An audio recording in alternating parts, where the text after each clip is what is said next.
Vamos a orar juntos. Dios Santo y Misericordioso, que nos ama, nos encontraste cuando estábamos alejados de Dios y caminando en nuestros pecados, y hemos hecho enemigos de Dios por nuestras malas obras. Damos gracias y alabamos a Dios nuestro Padre por toda la gracia que nos reconcilió, salvó nuestras almas, nos hizo hijos de Dios y que nos dio la esperanza gloriosa de entrar en el reino eterno de Dios. Nosotros, que hemos sido redimidos por la preciosa sangre del Señor, nuestras almas y nuestros cuerpos han sido todos comprados con la sangre del Señor, y por eso que pertenecen al Señor. Sosténnos y guíanos por el poder de tu palabra y Espíritu Santo, para que ya no vivamos para nosotros mismos, sino para tu voluntad y la gloria de Dios por el resto de nuestras vidas. Oramos para que el Señor,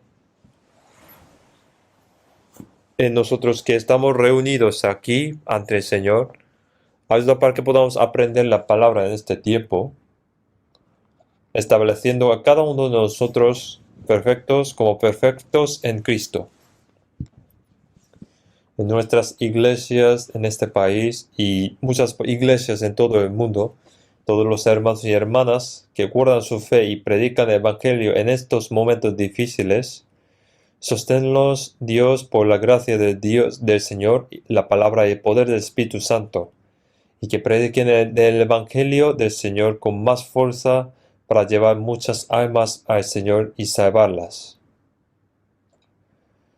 Ayúdanos a poder realizar la gran obra de Dios.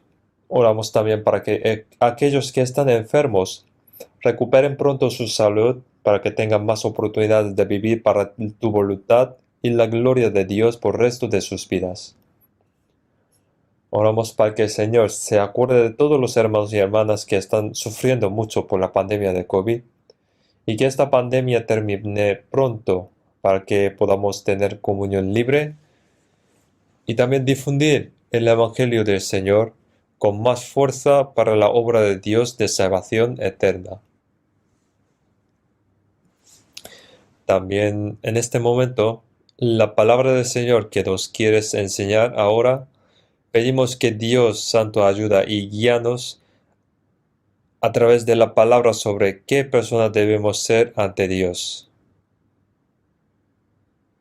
Oramos fervientemente también para que escuchemos la palabra de Dios y que no la olvidemos, y que la guardamos en nuestros corazones y en vidas, y que demos gloria a Dios y que nos ayude a recibir toda la gracia y las bendiciones prometidas de Dios por el resto de nuestras vidas.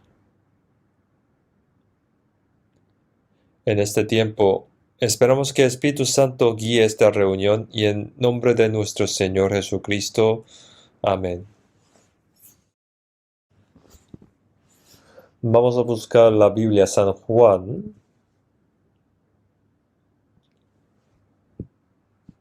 San Juan capítulo 15.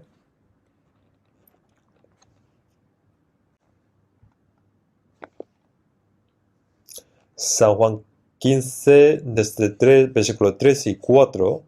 San Juan capítulo 15, de versículo 3 y 4. Ya vosotros estáis limpios por la palabra que os he hablado. Permaneced en mí, y yo en vosotros.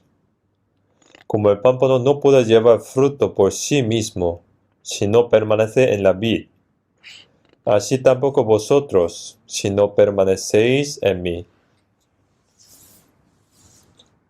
Hasta aquí.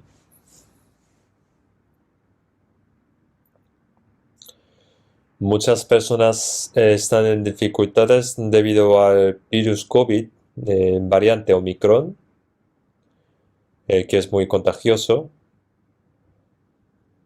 pero que tiene baja tasa de mortalidad, aunque es muy contagioso. pero aún así doy gracias por salir hoy aquí sin miedo a este sitio.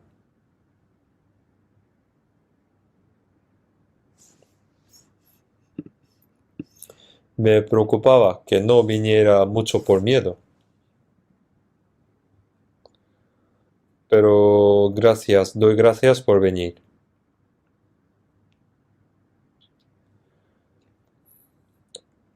No creo que haya mucho que temer. Será necesario que no vayamos a muchos lugares, no visitemos a muchos lugares, utilizamos mascarillas y mantener la distancia de seguridad y, si es posible, tener cuidado, pero no limitar nuestra vida cristiana por el miedo, porque Dios nos protegerá. Dios estará con nosotros y protegerá no solo nuestra alma, sino también nuestra salud y el resto de nuestra vida. Por eso también debemos creer que Dios nos protege físicamente y espiritualmente si obedecemos la palabra y llevamos una vida piadosa.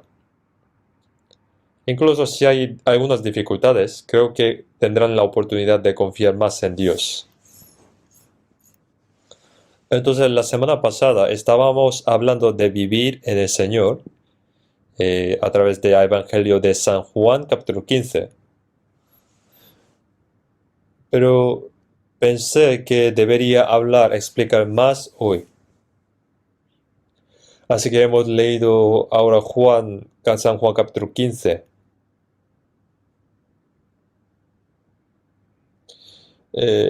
Esta vez casi todas las iglesias tuvieron seminarios en este nuevo año. Y creo que habrá más. Habrá más seminarios. Lo que anhelan nosotros santos salvos es que nuestras familias, parientes, vecinos y amigos sean salvos. Es la voluntad de Dios que más almas sean salvas. Y es lo que queremos también. Por eso nosotros, según segundo de Timoteo, capítulo 4, versículo 2, que prediques la palabra, que instes a tiempo y fuera de tiempo. Según esta palabra, nosotros debemos guiar las almas de nuestro alrededor a Dios y que haya la gran obra de Dios. En medio de predicación del Evangelio, los que anhelan la palabra reciben la salvación. Y aunque estamos restringidos de evangelizar debido a esta pandemia de coronavirus, pero muchas personas reciben la salvación al escuchar la palabra, ya sea directamente o indirectamente por online.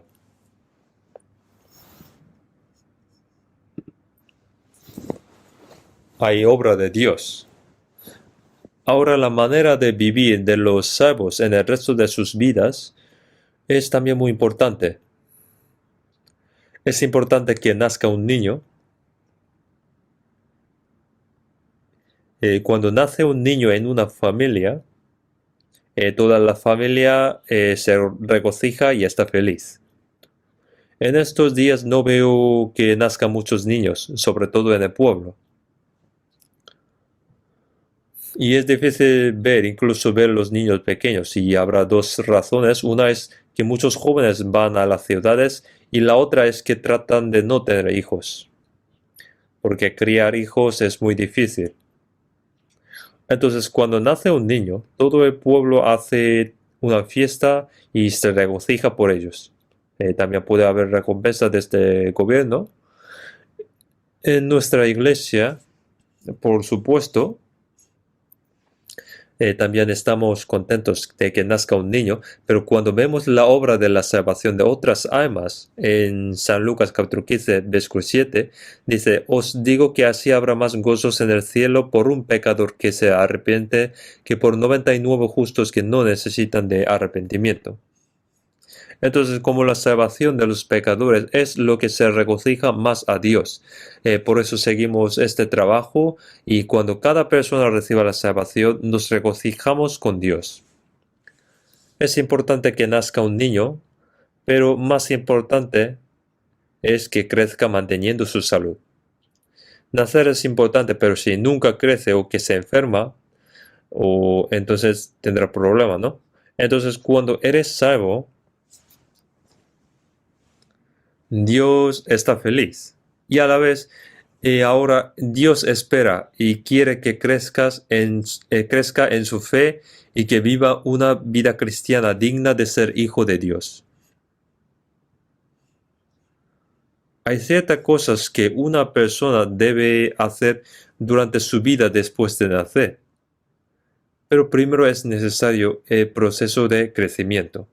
Hay un proceso de nacimiento, un proceso de crecimiento y un proceso de maduración. Así es la vida cristiana también. Entonces, cuando eres salvo, naces como un hijo de Dios y ahora hay un proceso de crecimiento. Después de eso, después de paso de un tiempo, cuando creces hasta cierto punto, ahora eres una persona madura, adulto. Un hombre adulto puede agradar a Dios. Dios está agradecido cuando somos salvos. Pero Dios está más feliz cuando vivimos de acuerdo a la voluntad de Dios después de ser salvos. Por eso es importante la vida cristiana después de la salvación. Como había dicho la semana pasada, la vida cristiana después de ser salvo no se trata de una vida religiosa como mucha gente imagina. Hay muchas religiones en el mundo y trabajan mucho ellos. Creo que el cristianismo, yo creo que se ha convertido ahora en una religión. Dicen que van a la iglesia los domingos para alabar, orar, escuchar los sermones y adorar a Dios. Y da ofrendas y piensan que está llevando una buena vida cristiana. Pero eso es solo una vida religiosa. La vida cristiana no es una vida religiosa. En la Biblia está escrita en la Biblia, sobre cómo deben vivir los cristianos después de ser salvos. Nosotros debemos aprender la Biblia, no solamente hacer crecer la fe, sino que necesitamos una vida obediente a las palabras uno en uno hasta donde necesitamos, a las palabras escritas en la Biblia. Antes estábamos lejos de Dios y perdidos, pero ahora hemos vuelto a Dios. Después de que el hijo pródigo que dejó a su padre regresó ahora con su padre, es hora de regocijar, servir y ayudar a su padre.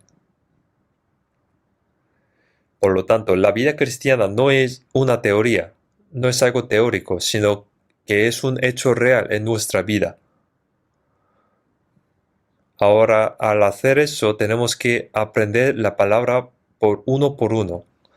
No piense que es algo difícil, es algo natural, que un niño nazca y que sea sostenido en los brazos de su madre y crezca con el amor y el cuidado de toda la familia. Así es algo fácil.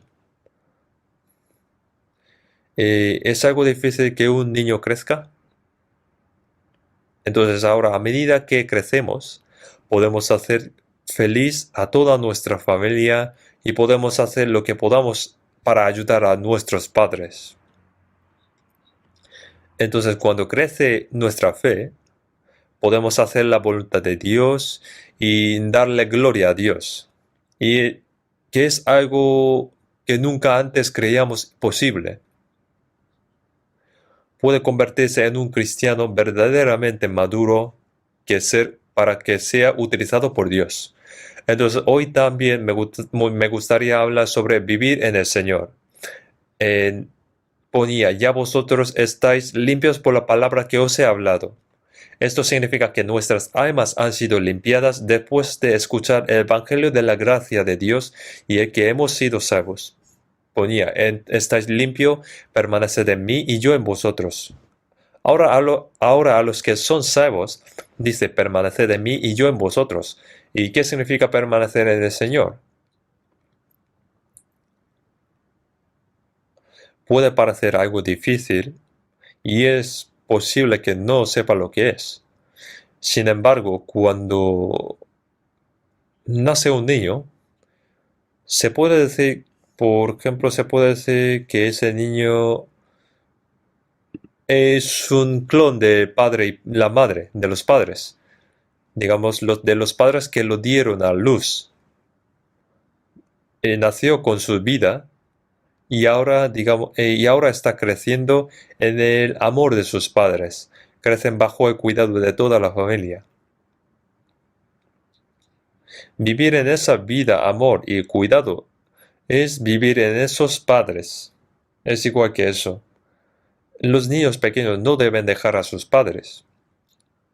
En estos días dicen que enviando a los niños menores para su educación, los envían al extranjero. Bueno, espero que le vaya bien, pero no lo sé. No sé, a lo mejor puede recibir educación mundana, pero su educación personal puede fallar.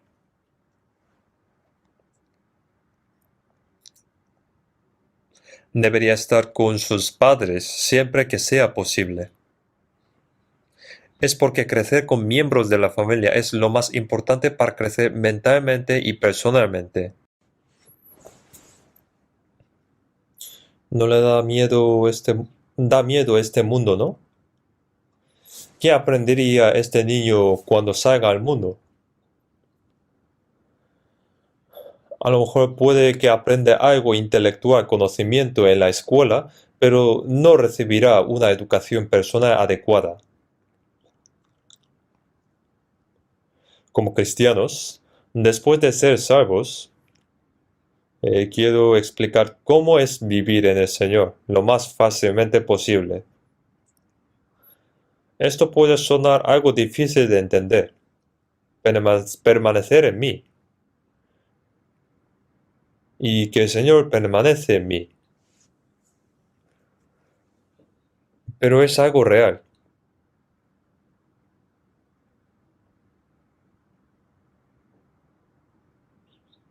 Vamos a abrir la Biblia también, San Juan capítulo 14, versículo 20. Que ponga en la pantalla, San Juan capítulo 14, versículo 10 al versículo 20, ya está en la pantalla. En aquel día vosotros conoceréis que yo estoy en mi Padre y vosotros en mí, y yo en vosotros.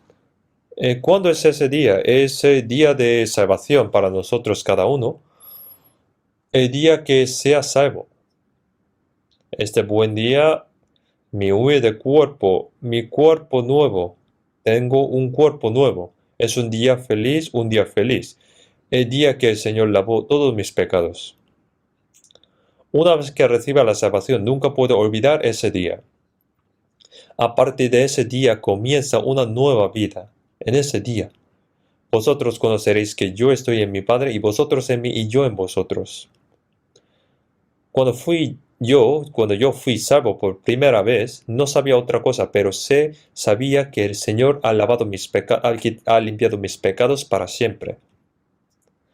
El Señor conoce no solo los pecados del pasado, sino también todos los pecados morales que cometería hasta el fin del mundo. El Señor conoce todos los pecados y el Señor limpió todos los pecados que conozco. Haber limpiado, lavado, significa quitar el precio de mis pecados.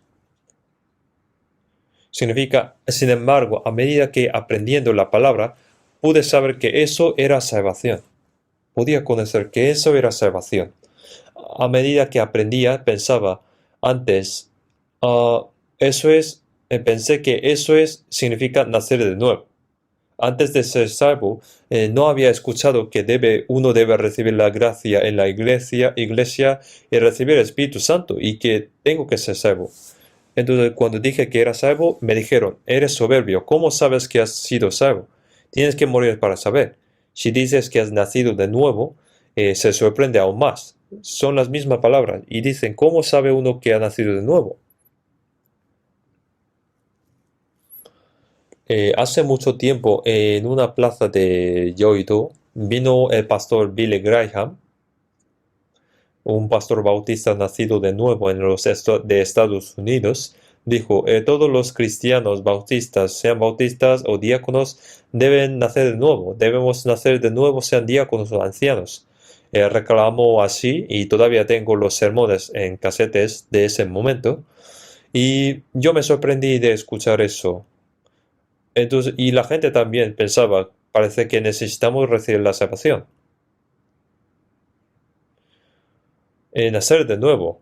Cuando la gente como yo hablaba, no me escucharon, pero cuando dijo uno con pelo amarillo, con ojos azules, se reclamaban, se escuchaban, ¿no? Entonces, a partir de entonces, se volvió a ponerse en moda la palabra recibe la salvación. ¿Y cómo? Lo recibe desde el día que cree, lo recibió porque lo creyó y lo recibió porque creyó. Entonces esto se convirtió en algo raro, porque sin tener experiencia segura, todos dicen que todo ha recibido salvación. Si les pregunta cuándo fue, diciendo que desde el día que vino a la iglesia, otros días, etcétera, esto fue un problema mayor.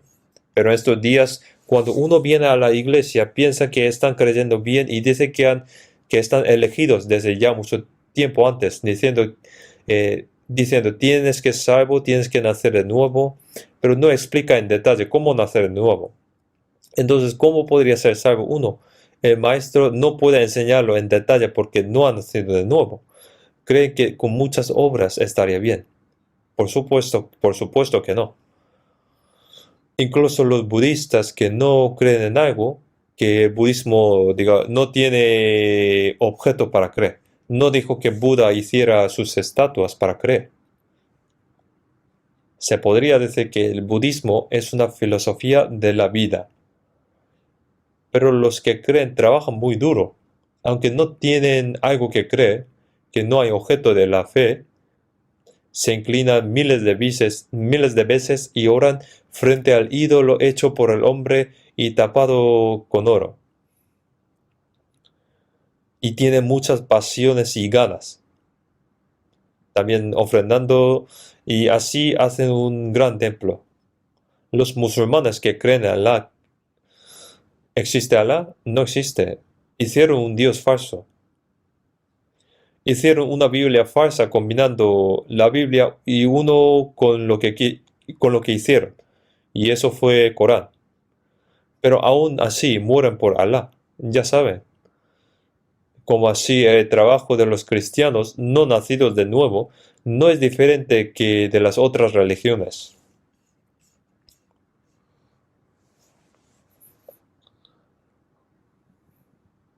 La vida cristiana nacida de nuevo no es así. Lo más importante es que Dios ha perdonado mis pecados. Eso es la salvación. Cuando crees en eso, naces de nuevo por el Espíritu Santo y naces como un hijo de Dios. Después hay algo importante también.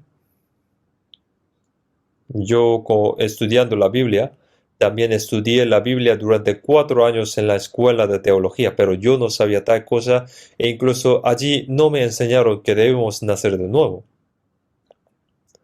Se dice que nacer de nuevo se llama renacimiento, como la doctrina, pero la doctrina de la regeneración, que es una teoría bíblica, aunque existe tal doctrina, pero no comprueba si ha nacido de nuevo o no.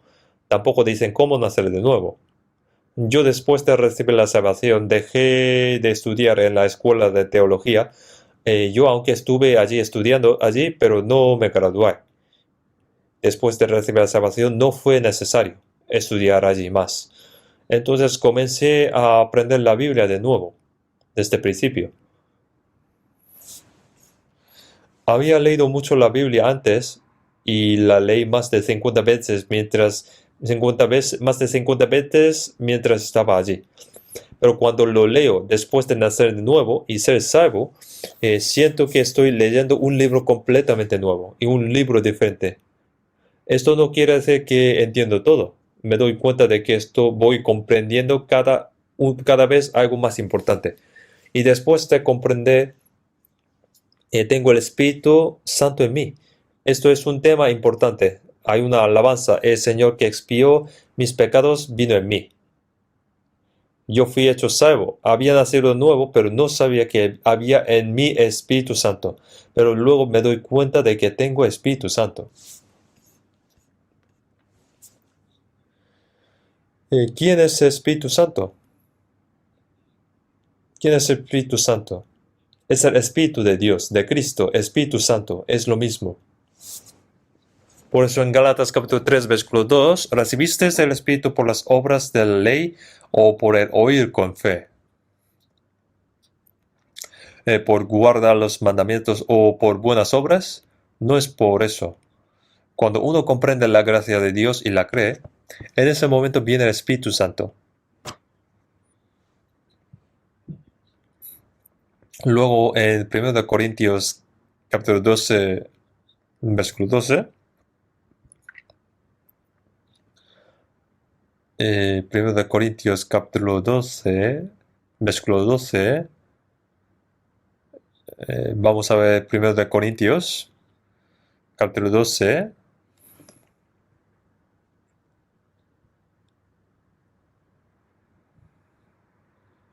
bueno, perdón, 1 Corintios capítulo 2, versículo 12, 2 versículo 12, que ponga en la pantalla. Ya está aquí en la pantalla. Capítulo 2, versículo 12. Y nosotros no hemos recibido el espíritu del mundo, sino el espíritu que proviene de Dios. Ese espíritu que proviene de Dios es el Espíritu Santo. Pone que lo hemos recibido, para que sepamos lo que Dios nos ha concedido. Para que sepamos lo que Dios nos ha concedido. ¿Y cómo? No lo comprendí a través del conocimiento porque yo era inteligente, sino porque el Espíritu Santo entró en mí y me hizo conocer la gracia de Dios. ¿Cómo lo opina? Así que habiendo recibido el Espíritu proveniente de Dios, nos hizo conocer la gracia de Dios. Fue el Espíritu Santo quien lo dio a conocer. En Colosenses capítulo 1, versículo 6, pone: después de escuchar el Evangelio, realmente entendemos la gracia de Dios, que ha llegado hasta vosotros, así como a todo el mundo, y lleva fruto y crece también en vosotros, desde el día que conocisteis la gracia de Dios en verdad. Entonces, el que hizo conocer es el Espíritu Santo. Conocer, comprender, creer son las mismas palabras. Uno debe comprender para saber y saber para creer. Se realiza todo a la vez. Y es el Espíritu Santo quien dio a conocer. Cuando lo cree, viene el Espíritu Santo. Por eso dijo que por oír y por la fe recibimos el Espíritu Santo. Cuando oye y cree, vino el Espíritu Santo. Hizo para que podamos creer. Creer es algo milagroso, es un milagro. En ese momento vino el Espíritu Santo. El Señor que perdonó mis pecados está en mí, aunque no lo sepa que está el Espíritu Santo, pero sí que está. Un niño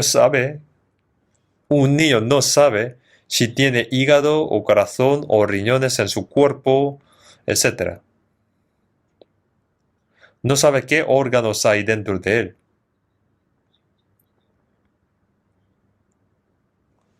Pero aún así, sí que están. Más tarde, cuando va a la escuela y estudia sobre el cuerpo humano y aprende que hay un estómago, un corazón, un hígado, un pulmón y más cosas. ¿Cómo así? Después de ser salvo, dice que está el Espíritu Santo, pero no lo comprende. Pero mientras va estudiando la Biblia, se da cuenta de que tiene el Espíritu Santo. El Espíritu Santo está, aleluya, que está conmigo. Así en Romanos capítulo 8, versículo 9, Y si alguno no tiene Espíritu de Cristo, no es de él. La palabra cristiano no se refiere a los que son del cristianismo. Un poco raro, ¿no? Alguien dice que Flanito es cristiano. Es un cristiano fiel, dice. Pero no debería decir así en vano. Cristiano significa ser cristiano, ser persona de Cristo. Ser persona de Cristo se refiere a los que tienen Cristo en ellos. No se refieren los que van a la iglesia, sino los que tienen Cristo, los que sirven a Cristo. Es algo genial, ¿no? Cuando recibe la salvación, el Espíritu de Dios, Espíritu Santo, Espíritu de Dios está en mí. Deben creer en esto. Como ha perdonado mis pecados, creyendo eso, y como creen en eso, y como creen que Dios me ha salvado, deben creer también que está también Espíritu Santo. Por eso ahora Cristo está en mí. Vamos a buscar Apocalipsis capítulo 3, versículo 20. Apocalipsis capítulo 3, versículo 20. También tenemos en la pantalla, pueden mirar adelante.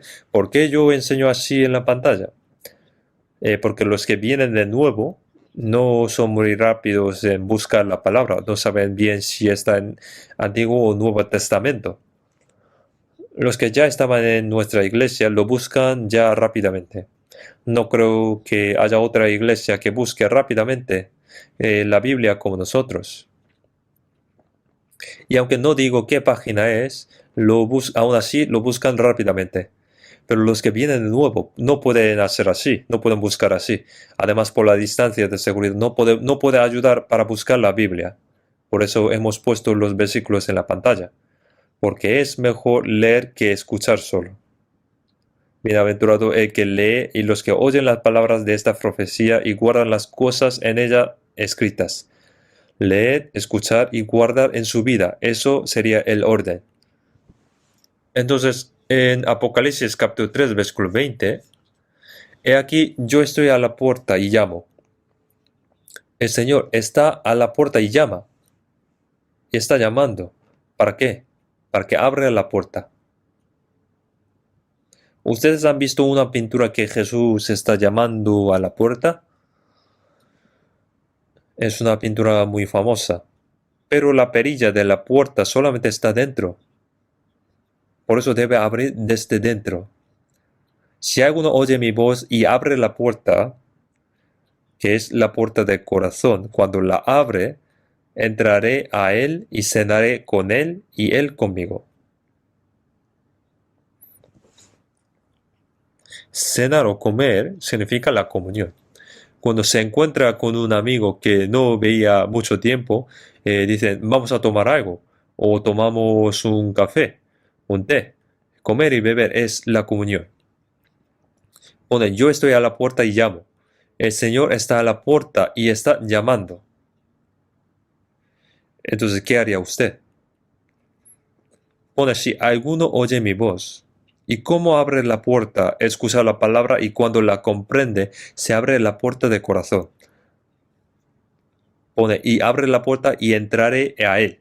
Cuando uno comprende y cree la gracia de Dios, viene en su corazón. En San Juan capítulo 1, versículo 12, mas a todos los que le recibieron, a los que creen en su nombre, les dio potestad de ser hechos hijos de Dios. Ha puesto creer como recibir. Como abre la puerta, da bienvenido. Da bienvenida. Así para un invitado querido en su casa. Dio bienvenida y está en su casa ya. Como lo ha recibido, sería los que recibieron a los que creen en su nombre. Los que comprenden y creen en la gracia de Dios.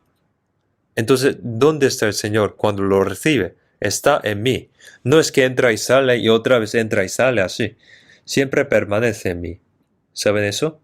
¿Entienden? Esto no es una teoría, es algo real. Cuando uno recibe la salvación es recibir personalmente al Señor. Come, bebe con Señor. Es decir, tiene comunión con el Señor. Por eso es recibir personalmente al Señor, individualmente cada uno. Debe creer que el Señor está en mí. Por eso en 1 Corintios capítulo 6, versículo 19, ¿o ignoráis que vuestro cuerpo es templo del Espíritu Santo, el cual está en vosotros, el cual tenéis de Dios y que no sois vuestros? Como está el Espíritu Santo, este cuerpo sería el templo de Dios. ¿Qué indica el templo? Algunos indican el edificio de la iglesia, pero es incorrecto. Antes el templo solo había de Jerusalén. En año 70 a.C., los ejércitos romanos lo quemaron y ya no está. Entonces lo que hicieron los hombres ya no son templos. El templo que hicieron el pueblo de Israel en el Antiguo Testamento para servir a Dios, eso ya no está. Después Jesús dijo que Él mismo era ese templo. Destruid este templo y en 3 días lo levantaré. Entonces los judíos dijeron que en 46 años fue edificado este templo y tú en 3 días lo levantarás. Pero en San Juan capítulo 2 dice, más Él hablaba del templo de su cuerpo. Como Dios está en Jesús, el cuerpo de Jesús es el templo. Vosotros me mataréis. Cuando destruís este templo, voy a levantar en 3 días. Yo resucito en 3 días, significaba así. Pero incluso los discípulos se dieron cuenta después de su resurrección. Después de que fue Jesús, ¿cuál es el templo? Es cada persona salva, cada uno. En cada una de las personas salvas está el Espíritu Santo. Y este cuerpo es el templo. Por eso en 1 Corintios capítulo 6, versículo 19 pone, ¿o ignoráis que vuestro cuerpo es el templo del Espíritu Santo, el cual está en vosotros? Y que no sois vuestros. Debemos saber esto. No saben que es el templo, aunque haya recibido salvación. Entonces, como este cuerpo es el templo de Dios, no debemos contaminarlo. Esto es algo serio. Porque creyendo esta verdad comienza a partir de aquí nuestra vida cristiana. Pensando que Dios está muy lejos y cuando me acuerdo de Dios, vivo según su voluntad y si no, por ejemplo, vivo según mi voluntad, lo que quiero, etc. ¿Y creen que Dios no le estaría observando? No es así, está en mí. Vaya donde vaya, Señor me acompaña. Entonces, ¿podría llevar al Señor a un lugar donde no le gusta? ¿Puede hacer algo que no le gusta al Señor? Por ejemplo, Señor, hoy voy a un sitio, a un lugar, pero creo que a ti no te gustarías. Entonces, ¿qué tal si hoy descansas en casa? Bueno, adiós, me voy. ¿Y qué diría el Señor en ese momento? Vale, que te vayas bien, dirá así. Bueno, yo me voy contigo. ¿Qué haría yo si el Señor está en mí? ¿Vas a ir a una discoteca con el Señor? ¿Y vas a menear allí? ¿Vas a beber con tus amigos? No deberías.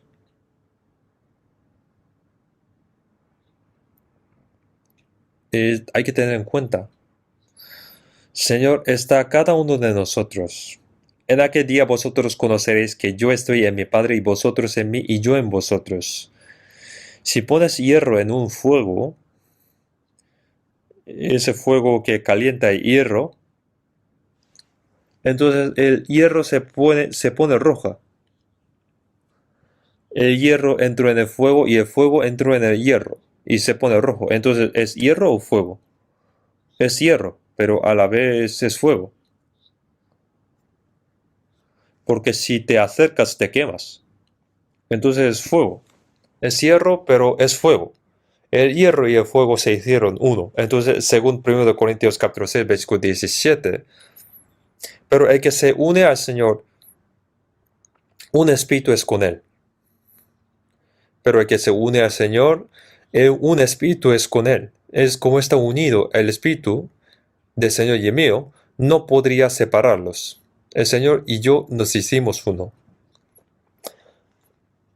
Entonces debe tener en cuenta que esto es muy importante, así que solo estoy hablando de esto y seguiremos aprendiendo, porque esto es algo básico de la vida cristiana y algo importante. Por eso debe aprender que en mí está el Espíritu Santo. Y después, cuando se reúne entre los salvos, también es el templo. Eh, 1 de Corintios capítulo 3, versículo 16, que ponga en la pantalla. 1 de Corintios capítulo 3, versículo 17, ya está en la pantalla. ¿No sabes que soy templo de Dios y que el Espíritu de Dios mora en vosotros? Aquí en 1 de Corintios capítulo 3, versículo 16, especialmente puso no sabéis, es decir, vosotros. Esto se refiere a los santos salvos, la iglesia, indicando la multitud de salvos que se han hecho uno por el Espíritu Santo, como la iglesia. Lo llama como la iglesia. En el griego es la iglesia. La iglesia significa que son salvos apartados del mundo. No importa cuántas personas no salvas se reúnan, eso no es la iglesia. La gente primero imagina en el edificio, cuando dice la iglesia, como un edificio de ladrillo con una cruz. Pasando por ahí dice, oye, la iglesia es muy grande y está bien construida. Debería cambiar ese pensamiento. La iglesia que habla en la Biblia no es eso. La iglesia no se refiere al edificio. Por eso en muchas partes del Nuevo Testamento pone Aquila y Priscila con la iglesia que está en su casa, y a Ninfas y a la iglesia que está en su casa, y a Arquipo, nuestro compañero de milicia, y a la iglesia que está en su casa. Antiguamente la iglesia primitiva no tenía un edificio aparte, se reunían en una casa. Si se reunían en casa, los que se reunían eran la iglesia, la reunión de los santos salvos. Uno solo no se puede llamar como iglesia, una multitud apartada, por haber recibido la salvación. Una multitud apartada para ir al cielo para Dios. Lo llamamos como iglesia. Entonces, ¿qué es este edificio? Mejor dicho, es casa de la iglesia. La casa donde se reúne la iglesia. La casa donde se reúne la iglesia. Se refiere a esto. En estos días es difícil ver algo así, que, por ejemplo, antes en cada casa se ponía una placa en cada vivienda, en una casa. Casa de Juan, casa de David, pero no significa que la casa se llama Juan o David. Indica que es la casa donde viven ellos. El dueño de la casa se refiere. Antes, en este edificio, también tenía puesto Iglesia Central de Seúl, por ejemplo. Pero no se refiere que el edificio es la iglesia, sino la casa es la casa donde se reúne la iglesia. Entonces, antes, cuando los misioneros llegaron por primera vez a Corea, llamaron al edificio, en vez de iglesia, como edificio o casa de iglesia. Una casa donde los creyentes se reúnen para dar culto. Quizás para decir correctamente, mejor llamar casa de iglesia en vez de casa de culto, pero es la iglesia verdadera solo cuando se reúnen personas que han nacido de nuevo. Entonces el grupo de santos nacidos de nuevo es la iglesia. Por eso en 1 Corintios capítulo 3, versículo 7, ¿no sabéis que sois templo de Dios y que el Espíritu de Dios mora en vosotros? Si alguno destruyere el templo de Dios, Dios le destruirá a él. Es algo temeroso. No dice que va al infierno, sino cuando una persona actúa mal, está contaminando al templo.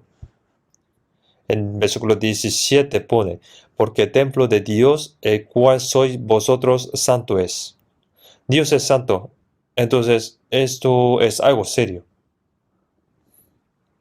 Por eso en el grupo o multitud de los santos salvos, en esa multitud hecho en uno por el Espíritu Santo está el Señor. Entonces en San Mateo capítulo 18, versículo 20 también vamos a ver San Mateo capítulo 18, versículo 20. También vamos a ver, pueden mirar la pantalla. que miren la pantalla también si no lo han buscado, porque donde están dos o tres congregados en mi nombre, allí estoy yo en medio de ellos. Dos o tres congregados, no solo uno. Una iglesia comienza con al menos dos o tres personas, plural. Donde están dos o tres congregados en mi nombre, allí estoy yo en medio de ellos. Pero no debería malinterpretar esta palabra. Por ejemplo, una persona en la iglesia que tenía poca gente oró así: Señor, aunque somos pocos, como dijiste, en lugar de dos o tres congregados estarías. Entonces creemos en tu promesa. Pero esta palabra no indica que está en ellos, con ellos. Puede que no esté con ellos, porque estos dos o tres congregados no se refiere a cualquier persona. Cualquier persona. La palabra en mi nombre, según Filipenses capítulo 2, para que en el nombre de Jesús se dobla toda rodilla. Los salvos se arrodillan ante Jesús. Por ejemplo, ahora, mientras dando la palabra, viene Jesús por esa puerta, por ejemplo. ¿Qué deberíamos hacer entonces? Bueno, o por ejemplo, en vez de Jesús vino apóstol Pablo. Entonces el que estaba guardando la puerta debería decirle, como está dando la palabra, mejor venga después. Así debería decir. Bueno, si vino el apóstol Pablo o Pedro, ¿qué debería hacer? Yo, por ejemplo, debería parar de dar el sermón. Todos debemos levantarnos y eh, con gozo, Dios mío, apóstol Pedro, ¿estás aquí? Apóstol Pablo. Deben ser recibidos con placer, con gozo. Pero ¿y si viniera Jesús? ¿Deberíamos levantarnos y dar la mano? ¿Levantar y dar la mano? ¿Cómo piensan? ¿Qué deberíamos hacer? Debemos ponernos de rodillas ante el Señor. Debemos adorarlo. Es el Señor que nos salvó y es el Rey de Reyes. Por eso la frase donde están dos o tres congregados en mi nombre se refiere a esas dos o tres personas, los que han nacido de nuevo y los que se arrodillan ante el Señor. Los que no solo arrodillaron este cuerpo, sino que también entregaron su corazón al Señor también. Una persona que hace al Señor la cabeza en lugar de su cabeza, los que entregaron su voluntad para hacer la voluntad del Señor. Así son los dos o tres congregados, no cualquier persona. Que el Señor está entre ellos significa que el Señor es la cabeza, se ha hecho la cabeza, es el dueño. Por eso en 2 de Corintios, capítulo 6, versículo 16, pone: habitaré y andaré entre ellos. Habitaré y andaré entre ellos. Sea el Señor quien obra en medio de ellos, no es que se quede quieto. El Señor dentro de mí también es el quien domina mi corazón y mi vida. Entonces, en el lugar donde se reúnan dos o tres congregados en el nombre del Señor, el Señor obrará en aquellas personas que se reúnan únicamente para cumplir la voluntad del Señor. No puedes hacer la obra del Señor solo. Yo personalmente tengo que obedecer la palabra del Señor, agradar al Señor y vivir de acuerdo con la voluntad del Señor, pero yo solo no puedo servir eficazmente al Señor solo, ni puedo predicar el Evangelio. Entonces, ¿qué hay que hacer? Hay un grupo de santos salvos, hay una multitud. Este grupo se llama la Iglesia. Deberían saber esto.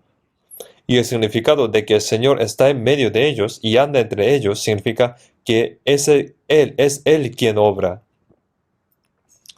Entonces, si ves Apocalipsis capítulo 2, versículo 1, vamos a buscar Apocalipsis capítulo 2, versículo 1.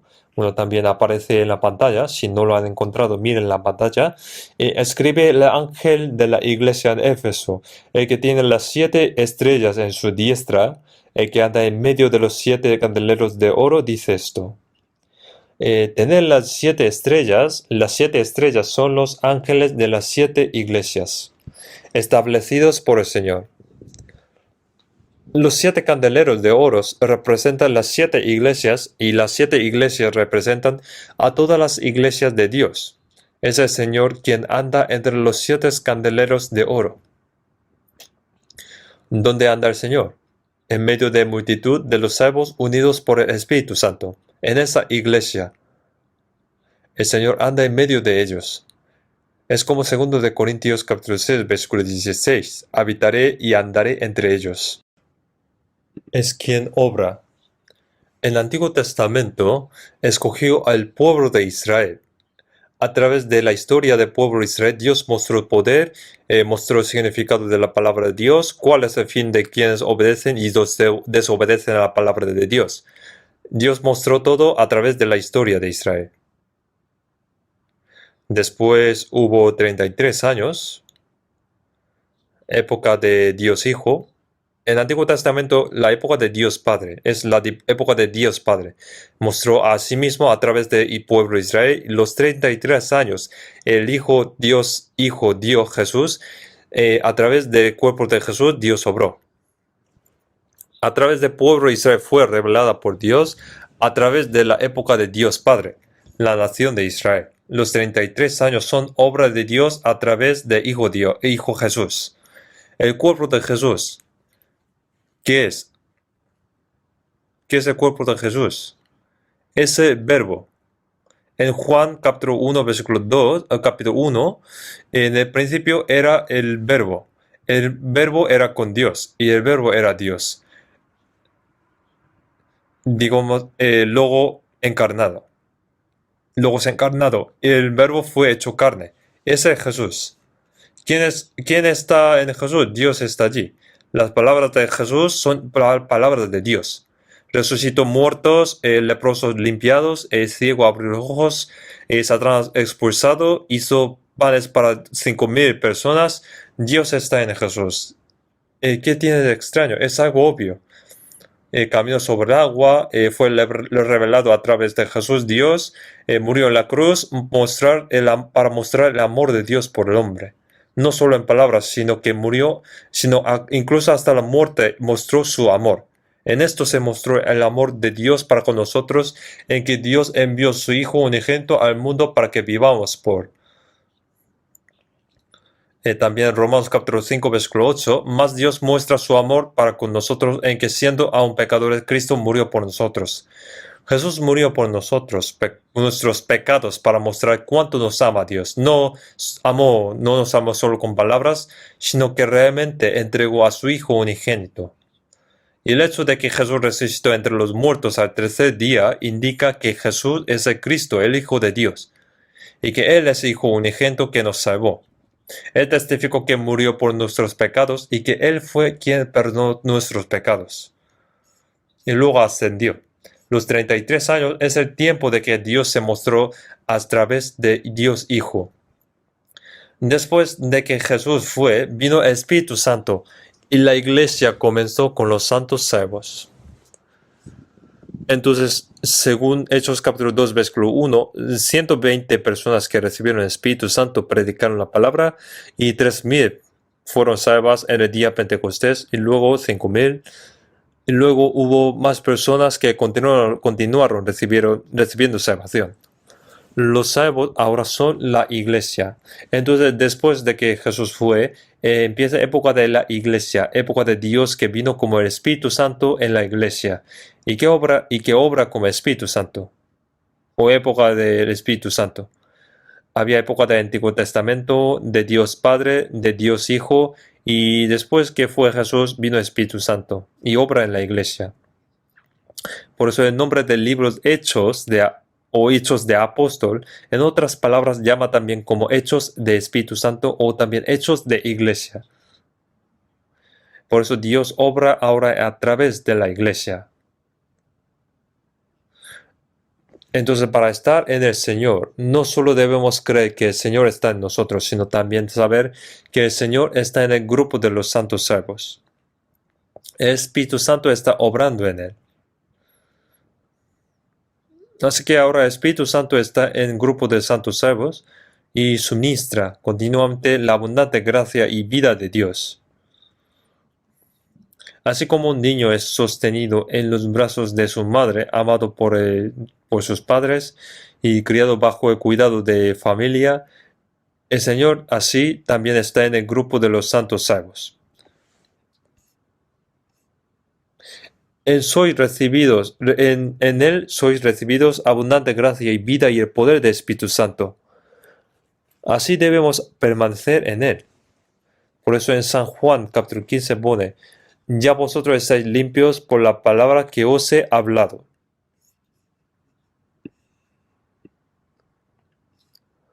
Esa palabra significa permanecer en el grupo de los santos salvos. Si estás en ella, recibirás la vida abundante del Señor. Cuando la rama se une a la vid, todo lo que sale de raíz, su nutrición, lo recibe y crece. A medida que crece, florece y da frutos. No sé si habrá visto una vid, el árbol de vid.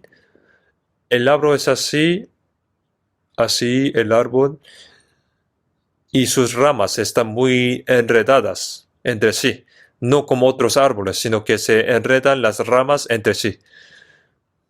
Se parece a la multitud de santos salvos, ¿no? Y luego dan muchos frutos. ¿Y solamente hay una rama?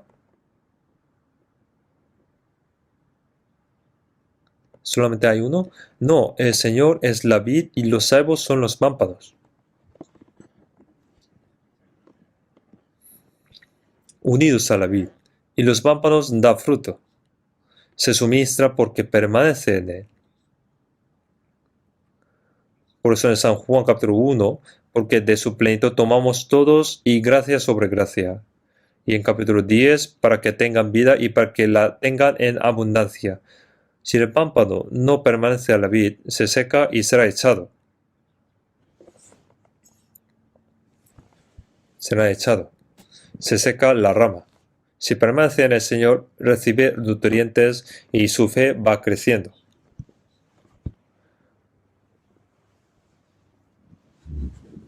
En San Juan capítulo 15, por ejemplo, si permanecéis en mí y mis palabras permanecen en vosotros, pone, entonces si permaneces en el Señor, va recibiendo la palabra del Señor, es decir, que es enseñado.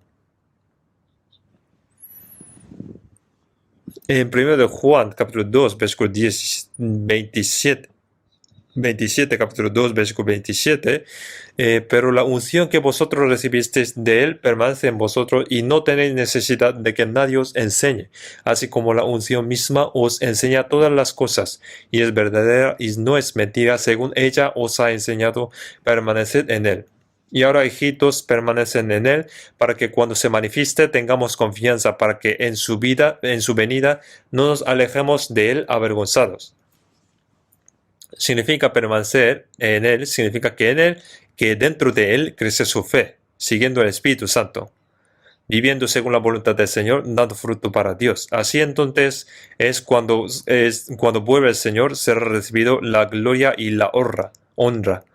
Si no está, y un salvo no está en él, no puede crecer, no dará fruto. Entonces cuando el Señor venga, dirá: yo estaba fuera de la iglesia, yo estaba alejado. Lo sabrás. Por ejemplo, digamos que un niño se fue de casa y se escapó. ¿Y qué ocurre? Entonces será un huérfano convirtiéndose en un vagabundo. No puede crecer como una persona normal. Una persona salvo no puede salir, no puede dejar la iglesia. Al igual que los peces, no puede sobrevivir fuera de agua. Pero por casualidad, no sé si será una persona salva, pero puede irse de la iglesia, pero entonces su fe no crecerá, no vivirá según la palabra y no recibirá la ayuda del Espíritu Santo. Entonces será un huérfano espiritual, aunque eres salvo. No podrá llevar bien su vida cristiana convirtiéndose en un vagabundo, que no es algo normal.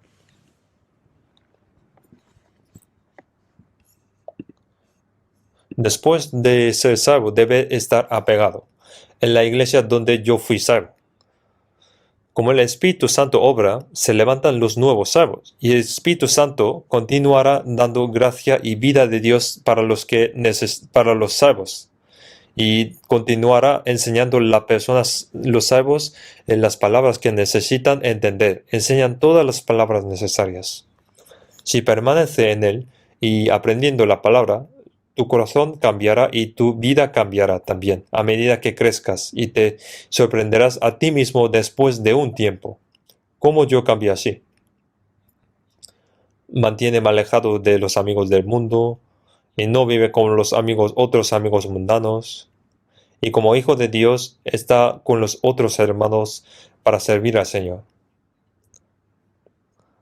Entonces tendrá una vida apartada del mundo.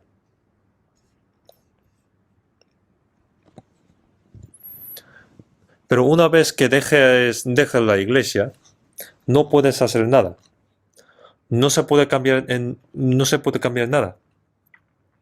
El diablo no puede tomar nuestra salvación si somos salvos. Si nacemos de nuevo, los hijos de Dios no perecerán, pero puede arruinar nuestra vida cristiana. ¿Y cómo? Haciendo que se vaya, deja la iglesia. Porque se va. A mí no me gusta el pastor. Uno que hizo mal y alguien le reprendió y no le gusta. Ese diácono no me gusta. No quiero ese hermano, así que no voy a la iglesia. Además de esto, otras malas razones. Pero dentro de una casa, por ejemplo, si hay muchos miembros, puede haber a lo mejor un abuelo con demencia, abuelas que reprenden mucho, padres y madres amables, también un hermano travieso. Cuando hay muchos miembros de la casa, habrá varios problemas. Pero, ¿por eso te vas de la casa? Ahí como no quiero verles más. Y se van. Y creen que sería bueno vivir si viviera con sus amigos que se parecen a él.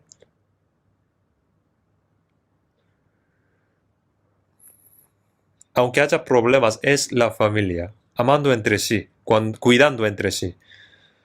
Aunque tenga cada uno diferente carácter, personalidad y haya errores, pero no hay problema. Cuando pase todo, no será un problema. Después de eso, todo se resolverá. ¿Y tú eres perfecto y dejas la iglesia solo porque no te gusta? ¿Acaso el Señor está equivocado o la palabra está mal? Yo le pregunto a la persona que se va, le digo, eres libre de irte, pero la iglesia enseñó mal la Biblia, o que está corrupta, o que no está predicando el Evangelio. Por no querer a alguien no viene a la iglesia. ¿Y a dónde irás entonces? No deberías ser así. Así como hay un hermano mayor maduro, un hermano menor travieso, el hermano más pequeño, etc. Como así, hay personas que vienen a la iglesia y aún no saben si han sido salvos o no, y aunque sean salvos, todavía hay gente que sigue lo carnal. Hay muchos tipos más. Hay que tener un corazón grande. Deberíamos amarnos unos a otros. Si no es salvo, hay que ayudar a que ellos sean salvos. Y aunque sea salvo, si su corazón y su vida no cambian, tiene que pensar como un niño, tratar como un niño y cuidar bien a su hermano menor. No debe dejar la iglesia. Es igual que dejar al Señor. Si no sabe qué es la iglesia, no puede vivir una vida cristiana. Y dijo aquí en la Biblia, Juan, permanecer de mí, es permanecer en la palabra. Y en Juan capítulo 15, versículos 9 y 10, como el Padre me ha amado, así también yo os he amado. Permaneced en mi amor. Si guardaréis mis mandamientos, permaneceréis en mi amor. Así como yo he guardado los mandamientos de mi Padre y permanezco en su amor. Permanecer en el Señor es lo mismo que permanecer en su amor, dentro del amor del Señor. ¿Dónde está el amor del Señor? Está en los santos salmos. Uno solo puede conocer el amor solo con un libro del amor en su habitación, solo leyendo así puede conocer, saber sobre amor. El amor hay que sentir y experimentar. También por el odio, también aprendiendo así sobre lo que es amor, lo que es el amor y lo que está mal, lo que está mal. Hay una canción que dice que conocí el amor desde que te conocí. Y por el amor conocí también la felicidad también. Debe experimentar el amor para saber. Para conocer qué es el amor, debe amar, odiar. Hay que hacer el amor para saber qué es el amor. Amor y odio. Diferentes tipos de afecto, etc. Hay amor en las personas solo cuando se lleva. El amor es cada vez más maduro.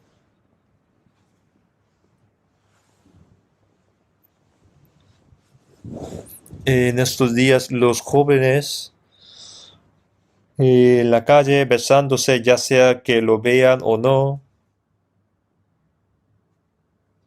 Cuando eran niños no conocían algo así y luego se vuelven locos por amor. En Estados Unidos aún más. Aunque haya muchos turistas, los dos abrazándose así, a lo mejor es para que se vean otros. Les da igual. Hay escenas más hermosas que esa. Cuando vamos al parque, un abuelo y una abuela de pelo blanco se cogen las manos con mucho cariño, hablando de muchas cosas. ¿Y qué dirían, por ejemplo? Después de haber criado todos los niños, y ya se han casado y solo se han quedado los dos. Que no te vayas primero. Nos vamos juntos. Sí, vamos juntos. Tú trabajaste mucho desde cuando te casaste conmigo. Gracias. Yo también, gracias. Dirían así, ¿no? Algo así. Me veo muy santo cuando veo a esos abuelos o abuelas de pelo blanco así. Eso es amor verdadero. Más allá de amores como amor emocional, amor físico, más allá de ese tipo, como amor maduro. El amor de cristianos también debe buscar más que el amor emocional, físico y humano, debe buscar y volverse cada vez más como el amor del Señor. En San Juan ponía, permaneced en mi amor. Hay amor del Señor en los salmos. Hay amor. Entonces en 1 Juan capítulo 4 versículo 12, nadie ha visto jamás a Dios. Si nos amamos unos a otros, Dios permanece en nosotros y su amor se ha perfeccionado en nosotros. Nadie ha visto a Dios. ¿Y dónde está entonces? Cuando nos amamos unos a otros, Dios permanece en nosotros. Y que su amor sea perfeccionado en nosotros. Que ese amor de Dios no solamente por palabras, sino que ese amor en medio de los santos salvos va madurando poco a poco y ese amor de Dios va cambiando como una personalidad. Dejar la iglesia es dejar ese amor. Dejar la iglesia es dejar las palabras. Dejar la iglesia es dejar de suministrar esa abundante gracia y la vida.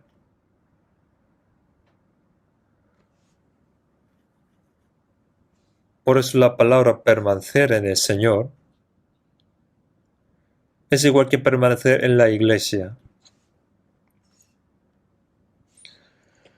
Por eso, aunque yo lo dije la semana pasada, aunque estoy repitiendo de nuevo, que lo entiendan por favor, porque deben seguir escuchando las palabras. Por ejemplo, uno que aprende inglés puede entender todo solo escuchando una vez.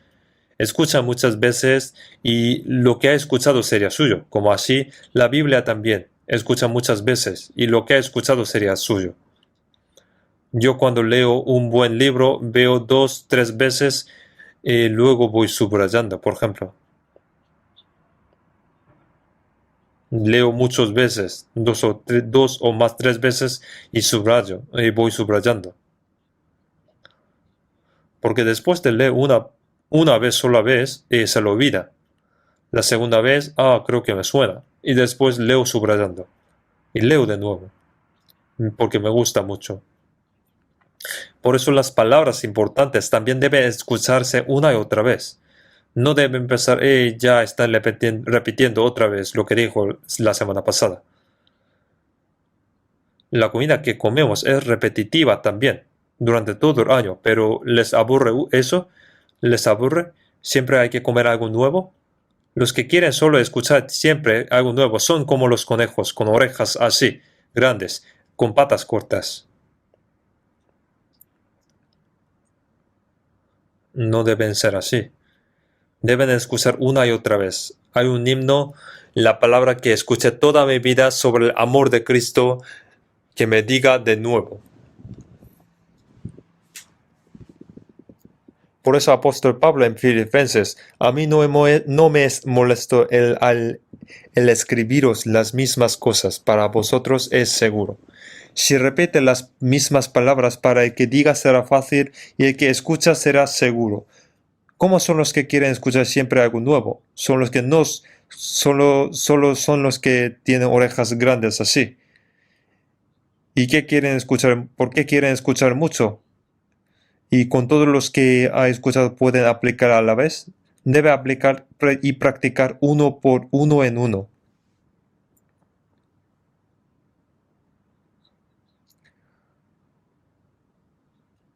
Por eso en 1 de Corintios, capítulo 1, versículo 9,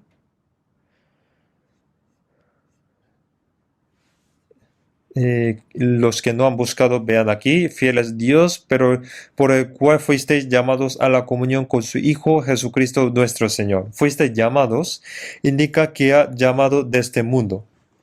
Yo deshice como una nube tus rebeliones y como niebla tus pecados. Vuélvete a mí porque yo te redimí. Que vuelva, eso es llamar. El Dios de dioses, Jehová, ha hablado y convocado la tierra, desde el nacimiento del sol hasta donde se pone. Mirad a mí, sed salvos y todos los términos de la tierra. Eso es lo mismo que Dios está llamando. Como ha perdonado los pecados, que vuelva. Fiel es Dios, por el cual fuisteis llamados a la comunión con su Hijo Jesucristo nuestro Señor. Después de salvarnos, ¿Dios qué quiere? La comunión con el Señor, con Dios. La comunión junto con el Señor. Los salvos, que es la iglesia, hay comunión con el Señor. Comunión y iglesia son mismas palabras. En 1 de Juan también habla sobre la comunión.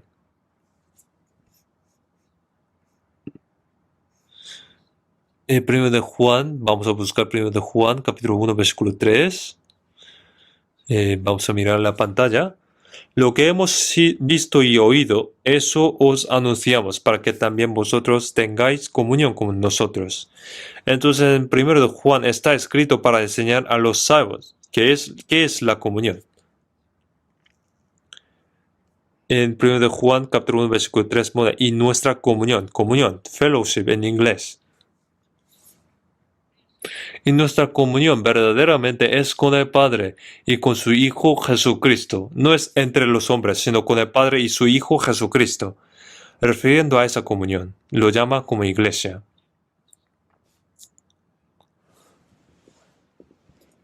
Entonces, creo que habrán escuchado muchas veces llamar hermano en nuestra iglesia.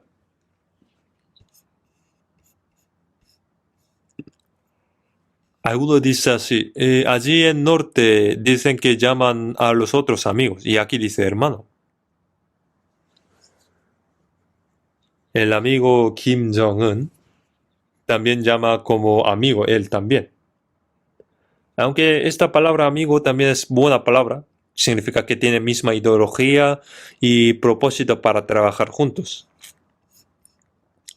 Pero en Cristo no hay palabra mejor que hermano. Todos son hermanos. En la Biblia, hermanos y hermanas son expresiones, palabras muy cariñosas. Un Padre Celestial y los hermanos. Cuando Jesús resucitó, el Señor habló a las mujeres que fueron al sepulcro. Más ve a mis hermanos. A mis hermanos. Jesús, el Hijo unigénito de Dios, llama ahora hermanos a los discípulos que son salvos, por lo cual no se avergüenza de llamarlos hermanos. Pues cuando Jesús estuvo en la tierra, era el Hijo unigénito, pero ese grano de trigo murió y dio mucho fruto. Ahora que nacieron los hermanos menores, Jesús ya no es unigénito, para que Él sea el primogénito de entre muchos hermanos, nuestro hermano mayor. Somos los hermanos del Señor, por eso el Señor nos llama hermanos, mis hermanos. Ve a mis hermanos y diles, subo a mi Padre y a vuestro Padre, y a mi Dios y a vuestro Dios, mi Padre, vuestro Padre Dios. Padre nuestro que está en los cielos, nuestro Padre. Dios es nuestro Padre y nosotros somos hermanos. Entonces, ¿cuán precioso será la comunión? Entonces, los santos salvos tienen comunión con Dios, al Padre y su Hijo Jesucristo.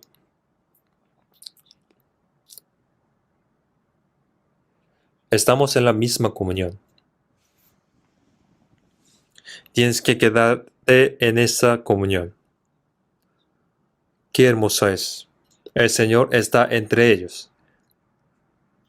Si nos amamos unos a otros, Dios habita entre nosotros. Vamos a ver primero de Juan capítulo 4, versículo 16. Primero de Juan capítulo 4, versículo 16.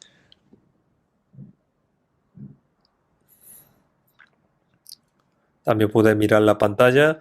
Y nosotros hemos conocido y creído el amor que Dios tiene para con nosotros. Nos ama mucho. De tal manera amó Dios al mundo, a nosotros, a mí, que ha dado su Hijo unigénito, hasta que muriera en la cruz, para que todo aquel que en Él cree no se pierda, mas tenga vida eterna. Por ese amor nos salvó. Cuando creemos en Jesús, es lo mismo que creer en el amor de Dios. Ese amor es diferente que el de los hombres, es amor agape, amor santo, amor eterno, amor incondicional, absoluto, perfecto. Él nos amó con ese amor. Y nosotros hemos conocido y creído el amor que Dios tiene para con nosotros. Dios es amor. Y el que permanece en el amor permanece en Dios y Dios en él. ¿Dónde está Dios? Está entre las personas que aman unos a otros. En San Juan 13, versículo 34, un mandamiento nuevo os doy, que os améis unos a otros, como yo os he amado, que también os améis unos a otros. Como Dios Padre amó a su Hijo unigénito, el Señor así nos amó. Permaneced en mi amor. Permanecer en el Señor es permanecer en el amor. El Señor está allí cuando las personas salvas se aman. Dejar la comunión es dejar el amor del Señor. Cuando un hijo deja a su familia, es igual que dejar su amor. Un niño quiere vivir a su manera y dice que no necesita el amor de sus padres, que no necesita el amor de sus hermanos, no necesita cuidados, quiere vivir como quiera. ¿Qué debería hacer entonces?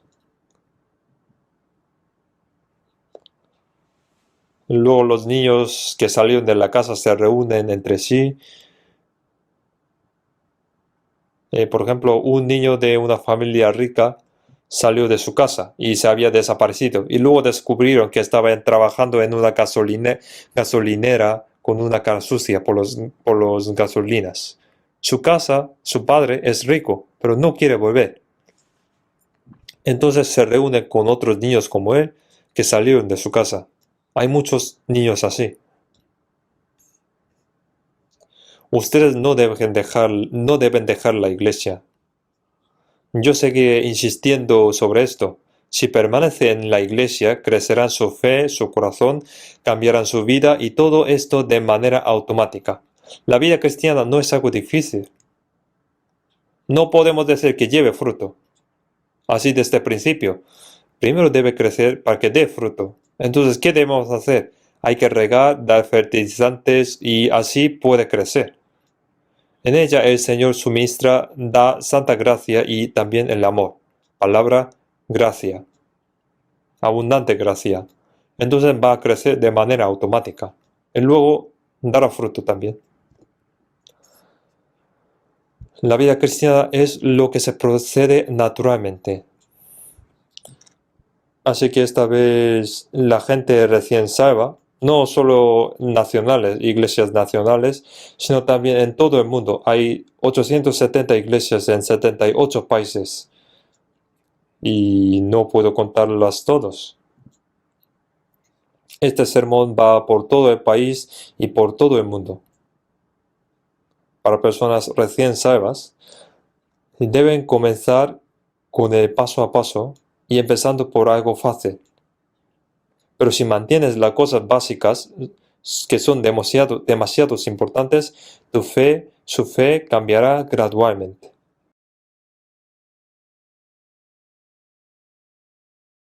La vida cristiana no es una teoría, sino una realidad. Lo experimentaremos que se cumplirán dentro de nosotros.